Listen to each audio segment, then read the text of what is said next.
Abraham అనే వ్యక్తిని దేవుడు దీవించడానికి ఇష్టపడుతున్నాడు. వాళ్ళ తల్లిదండ్రుల పక్షాన కూడా దేవునికి ఆశీర్వదించాలి అనే ఆలోచన లేదు. వాళ్ళ రక్త సంబంధికుల గురించి మాట్లాడట్లా, కానీ అబ్రహాముతో మాత్రం అంటున్న మాట ఏంటంటే, అబ్రహాము, నేను నిన్ను దీవించాలనుకుంటున్నానయ్యా, కనుక నీవు లేచి, rise up, I want bless you, నేను నిన్ను ఆశీర్వదించాలని ఆశ కలిగి ఉన్నా, నీవు లేచి నిలబడు. వెంటనే ఈ స్వరం విన్న తర్వాత అబ్రహాం లేచి నిలబడ్డాడు.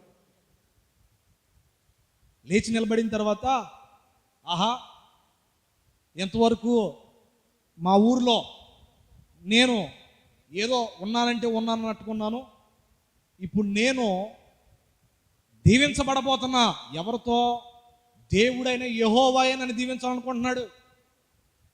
మా కుటుంబీకులు ఒకానొక సమయాన్ని నన్ను అవమానపరిచి ఉండొచ్చు, నా రక్త సంబంధికులు ఒకానొక సమయాన్ని అవమానపరిచారు కదా, లేకపోతే నేనున్న ప్రాంతంలో నాకు ఏమాత్రం గుర్తింపు లేదు, ఇక దేవుడు నన్ను ఆశీర్వదించేస్తానన్నాడు. ఇప్పుడు నా వాల్యూ పెరిగిపోద్ది నా మనుషుల మధ్య, నా దేశం మధ్య, నా జనుల మధ్యలో అని బహుశా ఒకవేళ ఆలోచన చేసి ఉంటే, ఖచ్చితంగా ఆలోచన చేసి ఉంటాడు. ఎవరికి ఉండదో? మా బంధువులు అందరిలో నేనే గొప్పగా 4 స్టేర్లెస్ బిల్డింగ్ కట్టుకోవాలని ఉండదా? చెప్పండి అమ్మా, ఉంటుందిగా. ఎవరికి ఉండదో నేను బాగా ఉన్నతమైన చదువుకోవాలని? ఎవరికి ఉండదో నాకు బంగారు భవిష్యత్తు కావాలని? అయితే మనం ఎవరి మధ్యలో ఆశీర్వదించబడాలనుకుంటాం తెలుసా? ఇదిగో ఈ సరౌండింగ్లో నా అంత తోడు ఇక్కడ ఉండకూడదు అనుకుంటాం, అవునా? నా అంత ధనవంతుడు ఇక్కడ ఉండకూడదు, నా అంత ఐశ్వర్యం కలిగిన వాడు ఇక్కడ ఉండకూడదు, నా అంత చందాలు కలిగిన వాడు ఉండకూడదు, నేనే అందమైన వాడును, అందమైన దానను, వాళ్ళందరూ. అంటే మన ఆలోచన మన సరౌండింగ్స్ మధ్య ఉంటుంది.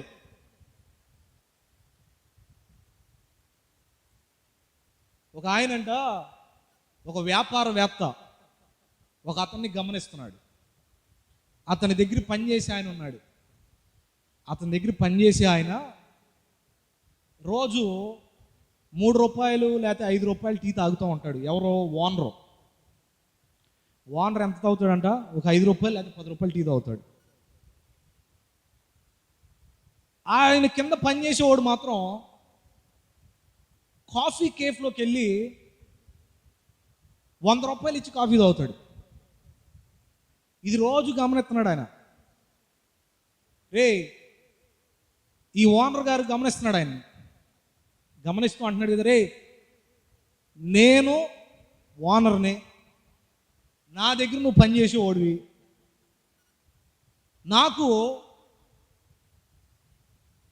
టీ తాగాలనిపించినప్పుడు ఆ ఎదురుగా టీ బడ్డీ షాప్లో తెచ్చుకొని, ఒక టీ తీసుకురంటే వాడు తీసుకొని ఇచ్చిస్తాడు, నీకు కూడా తీసుకొస్తున్నాడు, నువ్వేమో తాగనంటున్నావు, వెళ్ళి ఆ కాఫీ కేఫ్లో తాగుతున్నావు 100 రూపాయలు ఇచ్చి, నేనేమో 10 రూపాయలు టీ తాగుతున్నా, నీకెంత ఎక్కువైందిరా అని అన్నాడంట. అర్థమైందమ్మా మీకు? నీకెంత ఎక్కువైంది, నీకు జీతం ఎత్తంటే నువ్వు ఎట్టా బడాయిపోతున్నావా, లేకపోతే ఎట్టా బిల్డప్ ఇస్తున్నావా అని అన్నాడంట. అంతేగా అనరు? మీరు ఎప్పుడైనా అట్లా చేశారా? అదే మనకు అట్లాంటి ఆలోచనలు ఉండవండి. ఓనర్ ఏమో 10 రూపాయలు టీ తాగుతుంటే, ఓనర్ దగ్గర పనిచేస్తున్న ఈ కూలోడేమో 100 రూపాయలు ఇచ్చి కాఫీ కేఫ్లోకి వెళ్ళి తాగుతున్నాడు. అసలు ఎందుకు రా నువ్వు ఇలా తాగుతున్నావు అని అడిగాడంట. అడిగితే అన్నాడంట, ఏమండి 10 రూపాయలు టీ బడ్డీ షాప్ దగ్గర అందరూ ఎట్లాంటి వాళ్ళు ఉంటారు తెలుసా? నాలాంటి కూలోళ్ళు ఉంటారు అంతా అక్కడ. నాలాంటి కూలి పనులు చేసుకునేవాళ్ళు, పొలం పనులు చేసుకునేవాళ్ళు, లేకపోతే అలగా జలగా ఉంటారు, తాగేవాళ్ళు, తిరిగేవాళ్ళు, ఒక టీ తాగి ఒక సిగరెట్ కాల్చేవాళ్ళు ఉంటారు అక్కడ. వాళ్ళతో కలిసి నేను టీ తాగితే నాకు పెద్ద ఉపయోగం ఏమి ఉండదు. అందుకనే నేను ఎక్కడ టీ తాగాలనుకున్నా తెలుసా? ఎదురుగా ఉన్న కాఫీ కేఫ్లో కోట్ల రూపాయల వ్యాపారం చేసే వాళ్ళు వచ్చి అక్కడ కాఫీ తాగుతారు. కోట్ల రూపాయల బిజినెస్ చేసే వాళ్ళు అందరూ అక్కడికి వచ్చి కాఫీ తాగుతారు. ఇక్కడ చూస్తేనేమో ఈ ఎలగా జలగం, రే ఈరోజు కూలి ఎంత వచ్చింది, ఈరోజు డబ్బులు ఎంత వచ్చినాయి, ఈరోజు మందు వేద్దాం, సాయంత్రం అయ్యంగానే ఫోన్ చేయి, వెళ్ళేటప్పుడు కలుసుకుని వెళ్దాం అని ఇట్ట మాట్లాడుకుంటారు. ఇక్కడ అక్కడైతే స్టాక్స్లో ఎంత ఇన్వెస్ట్ చేసావు, స్టాక్స్లో ఎంత పెట్టుబడి పెట్టావు, నీ రిటర్న్స్ ఎంత వచ్చినాయి, నీ వ్యాపారాన్ని ఎలాగా దాన్ని ఎస్టాబ్లిష్ చేస్తున్నావు అనేది ఒకళ్ళొకళ్ళ బిజినెస్ మ్యాన్స్ మధ్య డిస్కషన్ జరుగుతూ ఉంటుందంట. వీడు స్టైల్గా కాఫీ తాగుతా అవన్నీ వింటూ ఉండేవాడంట. అర్థమవుతుందండి? కూలి పని చేసుకునేవాడికి 10 రూపాయలు టీ తాగాల్సిన వాడు 100 రూపాయలు టీ తాగుతున్నాడు. అంటే రహస్యం ఏంటి అని అంటే, నేనున్న ప్రాంతం నన్ను ఆశీర్వాదకరంగా మార్చేది కాదు. అందుకే ఈ ప్రాంతాన్ని నేను విడిచి ఉన్నతమైన వ్యక్తుల మధ్యలో నిలిచి వారి ఆలోచనలు తెలుసుకొని నేను కూడా అలా నడిపించబడాలి అనే ఆలోచన. దేవునికి స్తోత్రం కలుగును గాక. హల్లెలూయా. చప్పట్లు కొడుతూ ధ్యానాన్ని మహిమపడదాం. హల్లెలూయా. మన ఆలోచన ఎక్కడ దాకా ఉంటుంది తెలుసా? ఈ బేతేలుపుర గ్రామం, వేమూరు ఇంతవరకే ఉంటుందేమో ఒక ఆలోచన. కొంతమంది అయితే ఈ బేతేలుపుర గ్రామం దాటి బయటికి వెళ్ళరు, కొంతమంది అయితే వేమూరు వరకు మాత్రమే వెళ్తారు. పరిధులు దాటి ఆలోచించారు. తెనాలి, హైదరాబాద్, చెన్నై, వారు ఎలా దీవించబడుతున్నారు, వారి ప్రయాస ఎలా ఉంటుంది, ఇలాంటి ఆలోచనలు ఉండవు. పొద్దున్నే వెళ్ళావా, సాయంత్రం ఎంత కొంత వచ్చిందా, నైటు ఒక 100-200 ఇంట్లో ఇచ్చేసి మిగతా మొత్తం ఖాళీ చేసేయడమే. చూసేవాళ్ళకి ఏమనిపిస్తుందంటే, ఈడు 1000 రూపాయలు రోజు తీసుకొస్తాడు, ఏం చేస్తాడు రీడు అని అనుకుంటారు. ఒకవాడికి 40,000 50,000 జీతం అవుతుంది. తెల్లారు లేచి మళ్ళీ డబ్బులు కావాలంటారు. ఏమన్నా ఒక 200 ఉంటే ఏమన్నా, ఒక 100 ఉంటే ఏమన్నా. ఎందుకు? ఆశీర్వదించబడిన సమూహంలో వీళ్ళు లేరు. ఆశీర్వదించబడిన సమూహం వీరి మధ్యలో లేదు. ఎవరి మధ్యలో ఉన్నారంట? ఈరోజు కూలత్తే చాలు, రేపు పొద్దున్న సంగతి తర్వాత. లేదో పెద్ద విశ్వాసుల్లాగా దేవుని మీద నమ్మకం తారాస్థాయికి చేరినట్టుగా, నా దేవుడు ఆకాశమందు ఆసీనుడై ఉన్నాడు, కాకులతో ఏలియాని పోషించినట్టు నన్ను పోషిస్తాడని మళ్ళీ సాయంత్రానికి వెళ్ళి తాగొస్తాడు. వాళ్ళని పోషిస్తాడండి దేవుడు? వాళ్ళని దీవిస్తాడా? ఈ అబ్రహాంతో ఏమన్నాడంటే, Abraham rise up, I want to bless you, నేను నిన్ను దీవించాలని ఆశపడుతున్నా. నీ దీవెనకు ఆటంకాలు 3 విషయాలు ఉన్నాయి. ఏంటో తెలుసా? చదవండి. యెహోవా నీవు లేచి నీ దేశము నుండి నీ ఒక్క నిమిషం అండి, దేశం దగ్గర మీరు మార్క్ చేసుకోండి. మొదటిగా అడ్డంకుగా ఉంది ఏంటో తెలుసా? నీ ఉన్న భూమి ఏదైతే ఉందో నువ్వు ఆశీర్వదించబడ్డానికి అవకాశం లేదు. అబ్రహాం ఇప్పుడు ఎక్కడైతే, ఏ దేశంలో, ఏ జనుల మధ్య అయితే ఉంటున్నాడో ఆ దేశంలో ఉంటే వాళ్ళు ఎలా అయితే ఉన్నారో నువ్వు కూడా అలాగే ఉంటావు. అర్థమవుతుందండి? వాళ్ళు ఎలా ఉన్నారు? విగ్రహారాధన చేస్తున్నారు. నిజమైన దేవుని తెలుసుకున్న వాళ్ళు కాదు. ఎలా పడితే అలా బ్రతికే గుణం. వాళ్ళ మధ్యలో నువ్వు ఉంటే ఏం నేర్చుకుంటావు? ఏం ఆశీర్వదించబడతావు? అందుకనే మొదటిగా నిన్ను ఆశీర్వదించాలంటే మొదటిగా నువ్వు చేయాల్సింది ఏం తెలుసా? నీ దేశాన్ని విడిచిపెట్టు అన్నాడు. ఆ మాట అనగానే బేతేలుపుర గ్రామాన్ని విడిచిపెట్టి వెళ్ళిపోతాను అబ్బా. పెట్టే ఎపాళాలు చదువుకొని వెళ్ళిపోయేవాళ్ళు ఉన్నారు. ఇప్పుడు నేను దీవించబట్టలేదయా, ఆశీర్వదించబట్టలేదయా అని కాదు.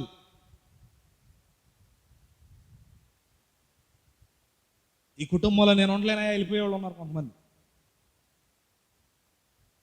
నా భర్తతో నేను ఏగలేనయ్యా, నా భార్యతో నేను ఏగలేనయ్యా, నా తల్లిదండ్రులతో నేను ఏగలేనయ్యా, నా బిడ్డలతో నేను ఏగలేనయ్యా, పారిపోయేవాళ్ళు ఉన్నారు కొంతమంది. దేవుడు అలా వెళ్ళమని చెప్పట్లేదు. నీ దేశాన్ని విడిచిపెట్టు, నీ స్థలాన్ని విడిచిపెట్టు అన్నాడు. దేశం. రెండో అడ్డంకి ఏంటి చదవండి. నీ బంధువుల యొద్ద నుండి కూడా నువ్వు సపరేట్ చేయబడాలి. చూసారా, మొదటిగా దేశం. నువ్వు ఆశీర్వదించబడాలి అంటే నాకు అడ్డంకుగా ఒకటి ఉంది. మొదటిగా ఏంటో తెలుసా, నీ దేశమే అడ్డగా ఉంది. ఎందుకంటే అక్కడున్న ప్రజలందరూ కూడా జీవితం ఎలా ఉంటుందంటే విచ్చలవిడితన జీవితం, పనికిరాని జీవితం, వ్యర్థమైన జీవితం. ఏ రోజు ఆ రోజు తిని చాలు బ్రతుకుతాం, ఉన్నన్నాళ్ళు ఎంజాయ్ చేద్దాం, పోయేది ఎవడికి తెలుసు, ఎక్కడికి పోతాం తెలుసు అని వాళ్ళ బ్యాచ్ ఇదంతా. సత్యమైన దేవుడేదో, నిజమైన దేవుడేదో తెలుసుకొని తరము. దేవుడిని దీవించాలంటే నీ దేశాన్ని విడిచిపెట్టాలి. దేశము అనగా మనం ఎక్కడ ఏ వ్యక్తుల మధ్య సహవాసం చేస్తున్నామో ఆ సహవాసం నుంచి సపరేట్ చేయబడాలి. ఏ వ్యక్తుల మధ్య అంటే కాలయాపన చేసే వాళ్ళ మధ్యలో ఉన్నావా, లేకపోతే వ్యభిచార సంబంధమైన వ్యక్తుల మధ్యలో ఉన్నావా, లేకపోతే వేశ్య సాంగత్యం కలిగిన స్థలాల్లో నువ్వు ఉన్నావా?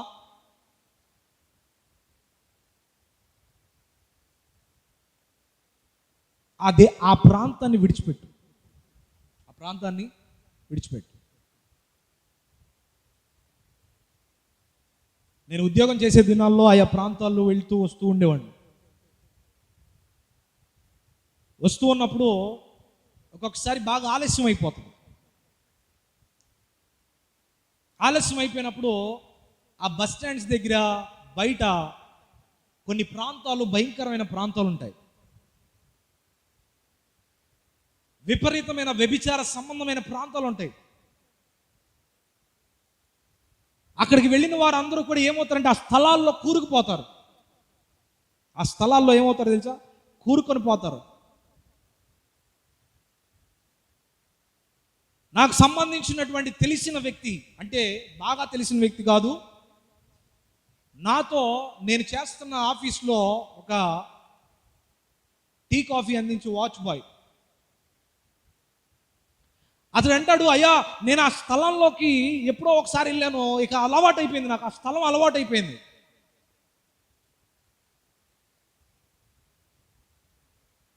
ఏం చేద్దామన్నా చేసే తప్పే, బయటికి రావాలనుకున్నా రాలేకపోతున్నాం. కొన్ని పాప స్థలాలు ఉంటాయండి. దేశం అనగా నిన్ను నాశనం చేసే స్థలాలు ఉంటాయి. ఆ గృహం ఉంటుంది, పాపానికి ఆహ్వానించే గృహాలు ఉన్నాయి. ఎక్కడ ఉండవలసిన వారం ఎక్కడున్నాం అని ఆలోచన చేసినా కూడా బయటికి రాలేని పరిస్థితికి వెళ్ళిపోతాం ఒకసారి. అందుకే అంటున్నాడు కదా, నేను నిన్ను ఈ ఊబిలో ఉండగా కూడా, ఈ జనుల మధ్యలో ఉండగా కూడా, ఈ దేశంలో ఉండగా కూడా నేను నిన్ను ఆశీర్వదించాలనుకుంటున్నా. హల్లెలూయా, హల్లెలూయా.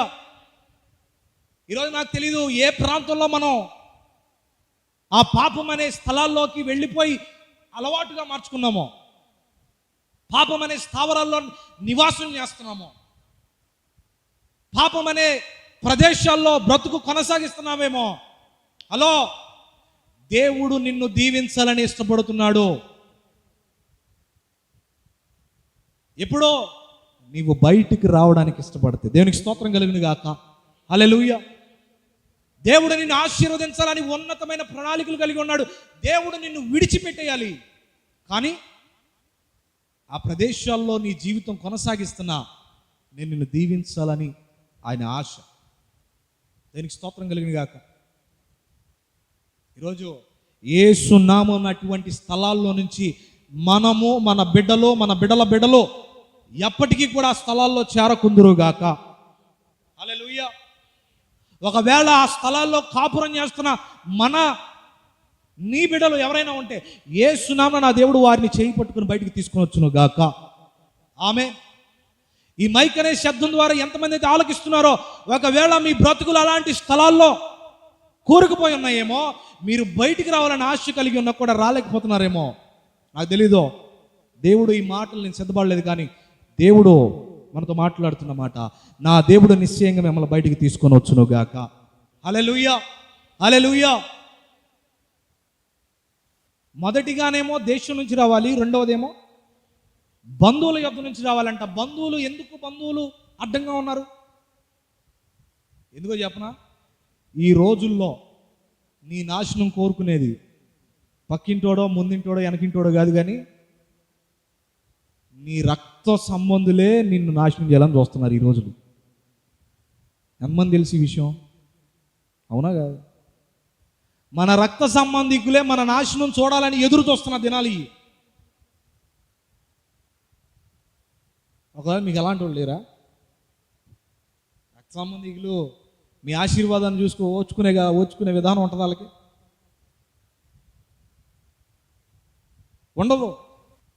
నీ ఎదుగుదలకు ఆటంకము నీ రక్త సంబంధికులే మార్చబడతారు. ఒక్కొక్కసారి నువ్వు ఆశీర్వదించబడాలంటే నీ రక్త సంబంధికులే, నీ కుటుంబీకులే నిన్ను ఎక్కనీయకుండా ఆ ఎత్తైన స్థితిలో నుంచి కిందకు లాగేస్తూ ఉంటారు. నాశనాన్ని కోరుకుంటారు. అందుకే ఆశీర్వదించాలని దేవుడు ఉద్దేశించినప్పుడు నీ రక్త సంబంధికులు ఓర్వలేరు నీ ఆశీర్వాదాన్ని చూసి. ఏసేపును తన తండ్రి ప్రేమిస్తూ ఉంటే మిగతా అన్నలందరూ ఏం చేశారు? తీసుకెళ్ళి గుంటలో పడేశారు. ఏసేపును దేవుడు దీవించి ఆశీర్వదించి ఆయన కలల ద్వారా జరగబోయే కార్యాలు ఆయనకు ముందుగా తెలియజేస్తుంటే ఏసేపుని ఏం చేశారండి? తీసుకెళ్ళి, రే మా అందరికన్నా నాన్న నిన్నే ప్రేమిస్తున్నాడు రా, నీవు కొమ్ములు తిరిగిన మగోడువా అని చెప్పి తీసుకెళ్ళి ఏం చేశారంట? తీసుకెళ్ళి గుంటలో పడేసి వస్త్రాలు చింపిని తీసుకొచ్చి, ఇదిగో అడవి మృగం ఒకటి చంపేసి తినేసింది, ఇదిగో వస్త్రం. ఎలా మనసు వచ్చింది అని బాధేసింది నాకు ఆ విధానం చదువుతున్నాం. తోడబుట్టిన తమ్ముడును అన్నలందరూ కలిసి చూస్తుండగానే గుంటలో పడేసిన దినాలు ఇవన్నీ. అందుకనే దేవుడు తెలుసు, నీ రక్త సంబంధికుల మధ్యలో కూడా నువ్వు దీవించబడ్డానికి అవకాశం లేదు. ఎవడో కాదు, బయటోడు కాదు, ముందోడు కాదు, వెనకోడో కాదు, శత్రువు కాదు, నీ రక్త సంబంధికుల్లో కొంతమంది నీ ఎదుగుదలను ఆపేస్తున్నారు. అందుకని దేవుడు అన్నాడు కదా, యేసు నామమున నీవు నీ బంధువుల ఇంట నుండి బయటకు వచ్చుదువుగాక. అంటే మీ బంధువులందరూ వదిలేమని కాదు, అలాంటి వాళ్ళ మధ్యలోంచి దేవుడు నిన్ను సపరేట్ చేయాలనుకుంటున్నాడు. అలాంటి మనసు కలిగిన వారు అందరిని కాదు, కొళ్ళుకొని విషం కక్కుతున్న వాళ్ళ మధ్యలోంచి సపరేట్ చేయాలని ఇష్టపడుతున్నాడు. కొంతమంది అట్ట కాదు, అమ్మో మా అమ్మమ్మ వచ్చాడు, మా మామయ్య వచ్చాడు, మా తాతయ్య వచ్చాడు అని. ఒకవేళ ఆ రోజు ఆదివారం అనుకోండి, తాతయ్య వచ్చాడు, రే చికెన్ తీసుకురాపో, ప్రార్థనకి తర్వాత వెళ్దాం, సాయంత్రం వెళ్దాం. వాళ్ళతో కలిసిపోయే గుణం ఇది. ప్రార్థన టయానికే బంధువులు వస్తారో. నాకు తెలిసిన ఒక సహోదరుడు ఉన్నాడు, ఆదివారం ప్రార్థన అంటేనే బంధువులు వచ్చేస్తారు, ఎక్కడి నుంచి వస్తారో తెలియదు. మరి వాళ్ళు ఎట్ట ప్రత్యక్షం అవుతారో ఏంటో, టైం మిషన్లో ఏమన్నా ట్రావెల్ చేస్తారో ఏమో తెలియదు. రాత్రి వద్దామని సిద్ధపడతాడు, తెల్లారికి ప్రత్యక్షం అవుతారు ఇంటి గుమ్మం బయట. ఈడేమో ప్రార్థనకు రెడీ అవుతాడు, ఈలోపు వాళ్ళని చూసి మళ్ళీ వేసుకున్న తెల్లని వస్త్రాలు తీసేసి, రే వెళ్ళి చికెన్ తీసుకురాపో, వెళ్ళి తాతయ్య వచ్చాడు, మామయ్య వచ్చాడు, అల్లుడు వచ్చాడు, కొడుకు వచ్చాడు. ఏమంటే వీళ్ళతో కలిసిపోయే గుణం ఉన్నంతకాలం మనం ఆశీర్వదించబడమండి. ఒకవేళ ఆశీర్వదించబడాలనే ఉద్దేశం ఉంటే, బంధువులు వచ్చారు కదా, ఎవరో వచ్చారు కదా ఇంటికి అతిథులు, వారితో మాట చెప్పాలా, అబ్బా సరైన టయానికి వచ్చావు నువ్వు, ఈరోజు మా మందిరంలో నివసించే గొప్ప భాగ్యం నీకు వచ్చింది, నువ్వు వచ్చేసేయి. ఆహారం కన్నా శ్రేష్టమైన మాటలు దేవుడు మాట్లాడతాడు తెలుసా నీకు?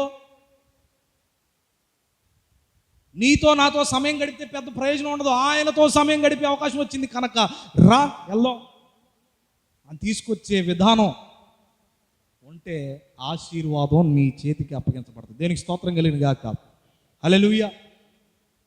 మీరు ఎప్పుడైనా చేశారట్టగా? అబ్బాయి ఎప్పుడు ట్రై చేయలేదండి. బంధువులు వస్తే ఆగిపోయి ప్రార్థన ఎగ్గొట్టారా?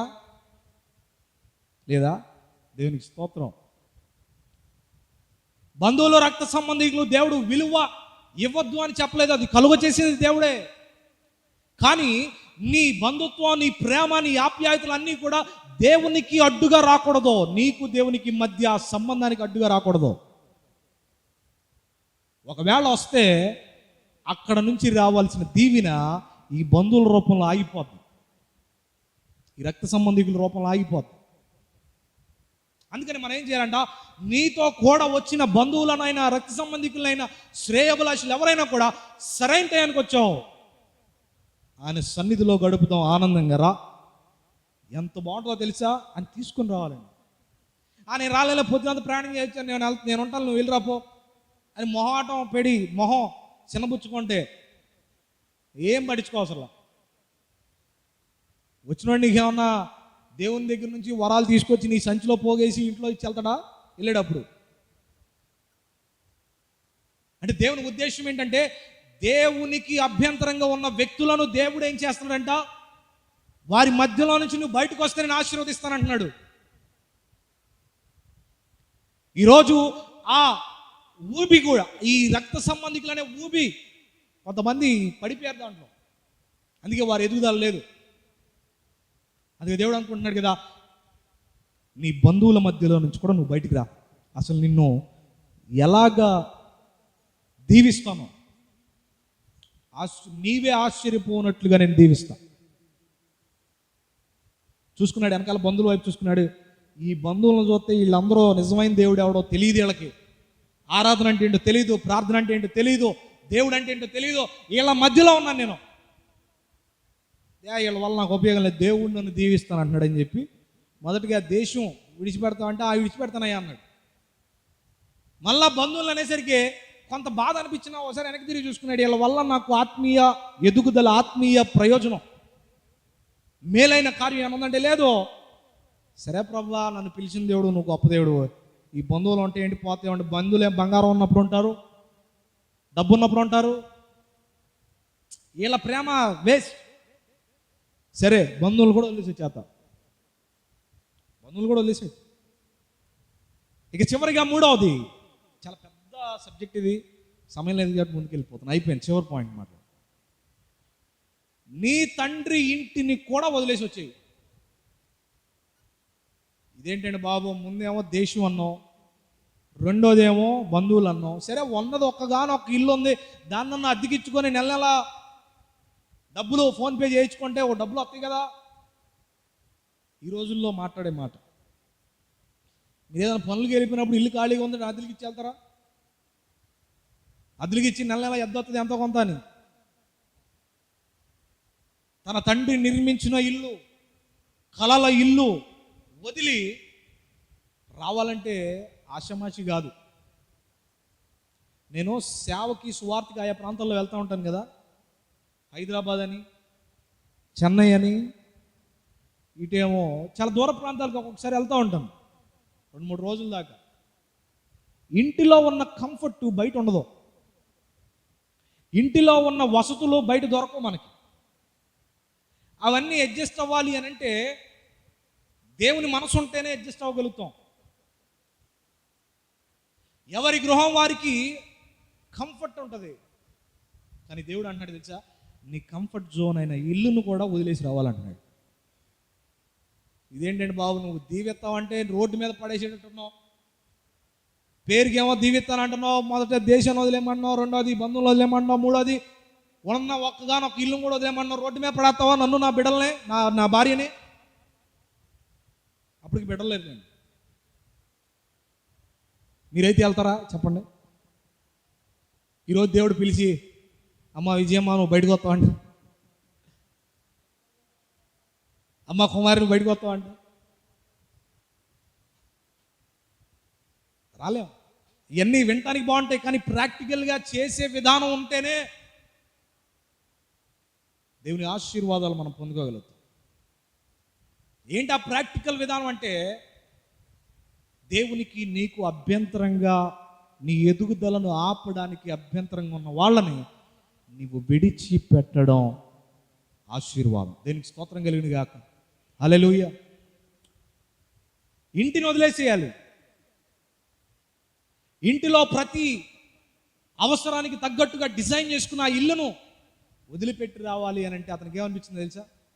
కొంత బాధ అయినప్పటికీ కూడా, ప్రభువా ఇంటిని వదిలేసి వస్తా ప్రభువా. ఈ ఇల్లు దేనికి సూచిస్తుందో తెలుసా? ఇది ఎవరి గృహం అనంటే, ఫలానా వ్యక్తిది గృహం, ఫలానా ఇంటి గల్ల వాళ్ళది గృహం, ఫలానా ఇంటి పేరు కలిగిన వాళ్ళది. అయితే దేవుడు ఏమంటున్నాడంటే, నీ ఇంటి పేరును నీ ఇంటిని కూడా వదిలి బయటకు వచ్చేసి ఎంప్టీ హ్యాండ్స్తో బయటికి రా చెప్పాలంటే. అంటే దాని అర్థం ఏంటో తెలుసా? ఈ గృహం దేనికి కనపడుతుంది అంటే కంఫర్ట్ జోన్కి గుర్తుగా కనపడుతుంది. ఏం కంఫర్ట్? మొన్న ఈ మధ్య ఒక సహోదరి అంది, నాకు నిద్ర అంటే చాలా ఇష్టం అన్న, నాకు కంఫర్ట్ అది, అసలు నిద్ర అంటే చాలా ఇష్టం నాకు, ఐ లవ్ స్లీపింగ్. ఇంట్లో అంతేగా, బయట మంచు పడుతున్నా లోపల ఏసీ వేసుకొని ఫ్యాన్ వేసుకొని దుప్పటి కప్పుకొని పండుకోవడం ఎంత కంఫర్ట్. నాకు నిద్ర అంటే చాలా కంఫర్ట్ అండి, నాకు నిద్ర కావాలి, ఐ వాంట్ స్లీప్. దేవుడు ఏమంటాడంటే, ఉదయాన్నే నువ్వు నిద్ర నుంచి లేచి అంటాడు. వేకుజామునే లేచి ప్రార్థన చేయాలి. మీరు శోధనలో ప్రవేశించకుండానట్లుగా మీ నిద్రను విడిచి ఎక్కడ రావాలి? ప్రార్థన గదిలోకి, మోకాళ్ళ దగ్గరికి రావాలి. నిద్ర ఏమో కంఫర్ట్ మనకి.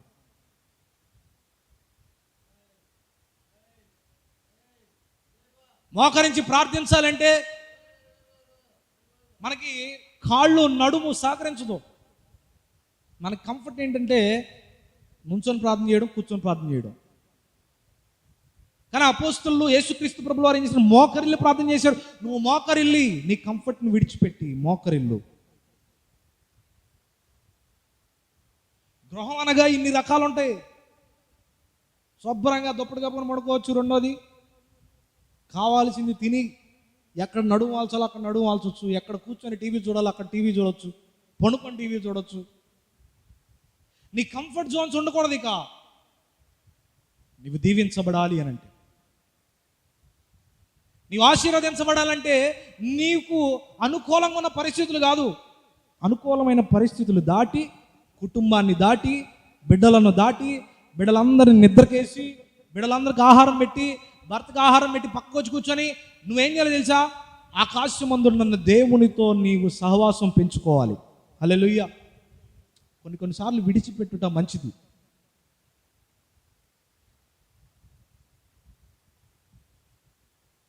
కొంతమంది అడుగుతారు, ఏమ్మా ప్రార్థన చేసుకుంటున్నావా? నాకు దేవుని కృపను బట్టి కొంతమంది యవనస్తులు ఆత్మీయ బిడ్డలు ఉన్నారు. వాళ్ళని అడుగుతా, ఫోన్ చేయగానే నీ ఆధ్యాత్మిక స్థితి ఎలా ఉంది, ప్రార్థన జీవితం ఎలా ఉందని అడుగుతా. వాళ్ళు అనే మాట ఏంటి? ఎక్కడన్నా కుదరట్లేదు పిల్లలతో.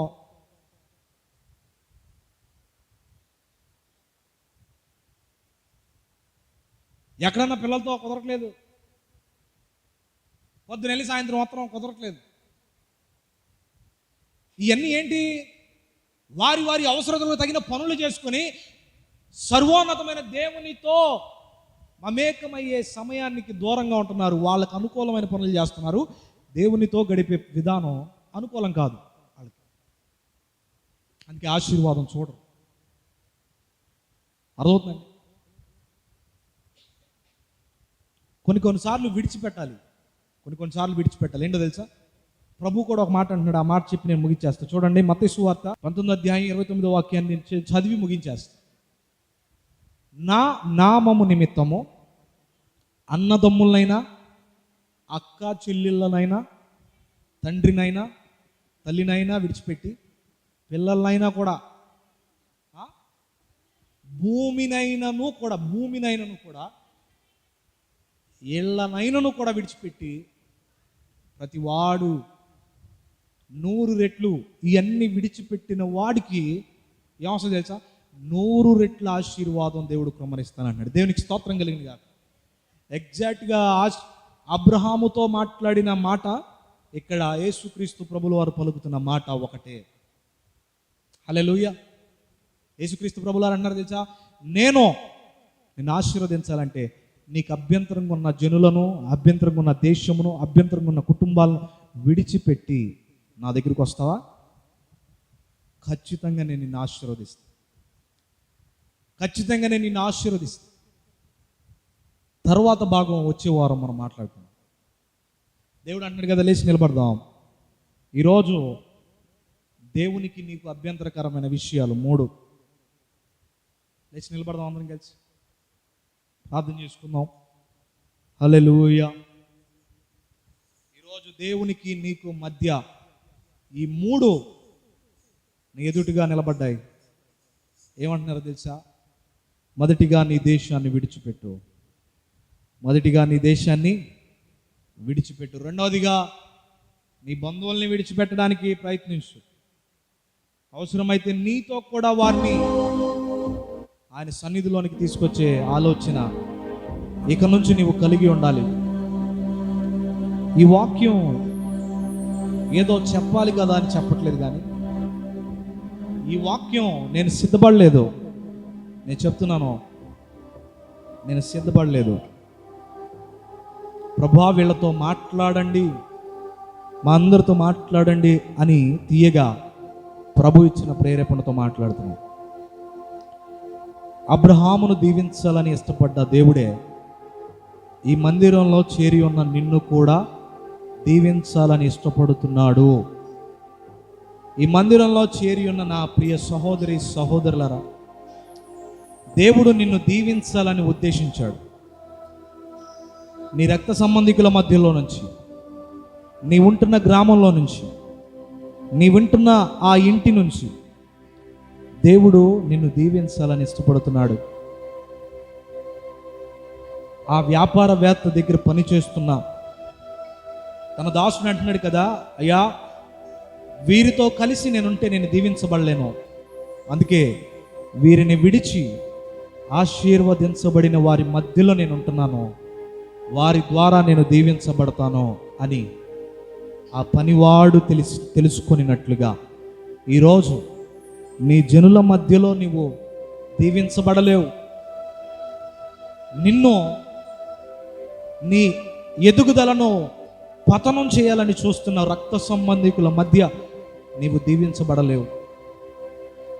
నీ గృహం నీకు అనుకూలమైన, నీ గృహంలోనే ఉంటూ దేవునికి మందిరానికి రాక, దేవుని సన్నిధిలో మోకరించక, నిద్రకు పనులకు నీ గృహములో నీ జీవితాన్ని గడిపేస్తుంటే ఆశీర్వదించబడలేవు. కానీ దేవుని ఉద్దేశం, నా కుమార్తె నేను నిన్ను దీవించాలని ఇష్టపడుతున్నానమ్మా, నా కుమార్తె నేను నిన్ను దీవించాలని ఇష్టపడుతున్నా. అబ్రహాముకు ఇదే మాటలు చెప్పా. అబ్రహాము ఇలాగే చేశాడు. ఒంటరిగా తన భార్యతో బయటకు వచ్చాడు, కానీ ఒంటరిగా నేను అతను విడిచిపెట్టలేదు. వేవేల జనముగా చేశాను, వాగ్దాన దేశానికి పంపాను, ఓ ఆశీర్వాదాలు అనుభవించినట్లుగా చేశాను. తనతో మాత్రమే కాదు, కానీ తన నుండి వస్తున్న తరతరాలను దీవించాను. ఈరోజు నిన్ను కూడా అలాగే దీవించాలని ఇష్టపడుతున్నా. వస్తావా? ఈరోజు ఈ 3 విషయాలను దాటి, ఈ 3 అడ్డంకులను దాటి వస్తావా?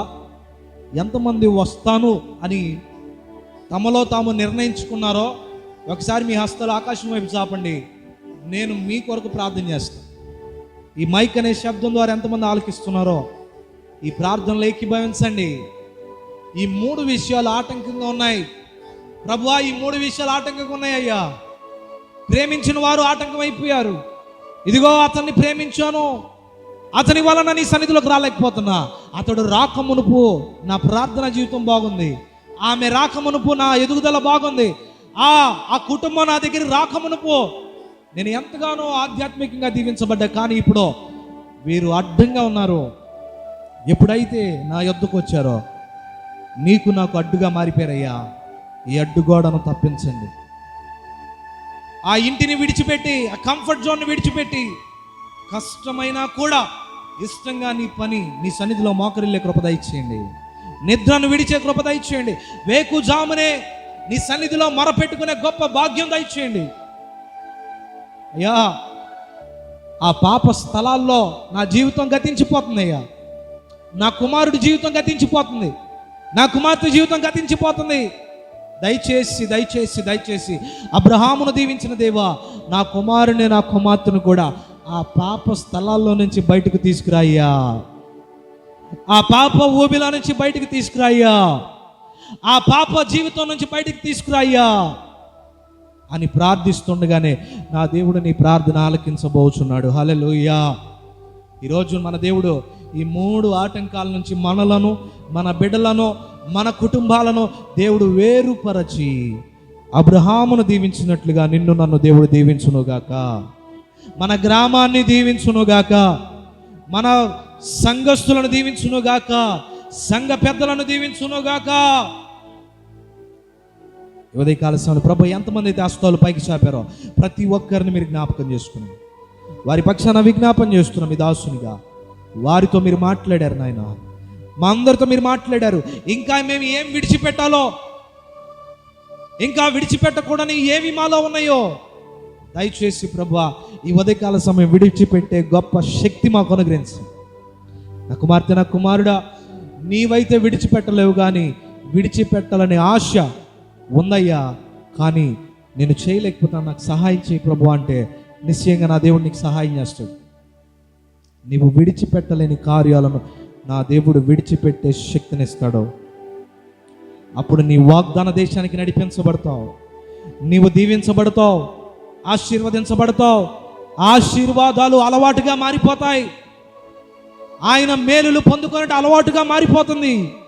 నీవు మాత్రమే కాదు, కానీ నీ తర్వాత వచ్చు కుటుంబాలను కూడా దేవుడు దీవిస్తాడు. నీ తర్వాత వచ్చు బిడ్డలను కూడా దేవుడు దీవించాలని ఇష్టపడుతున్నాడు. ఉదయకాల సమయం అట్టి కృప దేవుడు నీకు నాకు అనుగ్రహించునుగాక, మనందరికీ అట్టి కృప అనుగ్రహించునుగాక. యేసు నామమున నా దేవుడు ఈ 3 ఆటంకాలను దాటి వాగ్దాన దేశంలో అడుగుపెట్టే కృప మనందరికీ అనుగ్రహించునుగాక.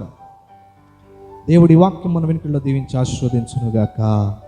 ప్రభువా, ఎందుకు పనికిరా నన్ను నిలబెట్టి వాడుకున్న విధానం బట్టి నీకు వందనాలు. ఎందుకు పనికిరా నన్ను నిలబెట్టుకుని వాడుకున్న విధానం బట్టి నీకు వందనాలు. ఎందుకు పనికిరా నన్ను వాడుకుని నిలబెట్టిన విధానం బట్టి వందనాలు. ఈ విత్తబడిన వాక్యాన్ని బిడ్డల హృదయాల్లో ఫలభరితంగా మార్చండి. ఈ 3 ఆటంకాలను దాటి నీ సన్నిధిలో దీవించబడుటకు అడుగుపెట్టినట్లే సహాయం చేయమని మమ్మల్ని మేము మిక్కిలిగా సమర్పించుకోవచ్చు. కూడి వచ్చిన బిడ్డలందరినీ హస్తాలకు అప్పగించుకోవచ్చు. యేసు క్రీస్తు ప్రశస్తమైన శ్రేష్టమైన నామమున ప్రార్థించి అడిగి పొందుకొని మీ చేతులకు అప్పగిస్తున్నాం తండ్రి. ఆమేన్. హల్లెలూయా, హల్లెలూయా, హల్లెలూయా. దయచేసి అందరం కూర్చుందాం.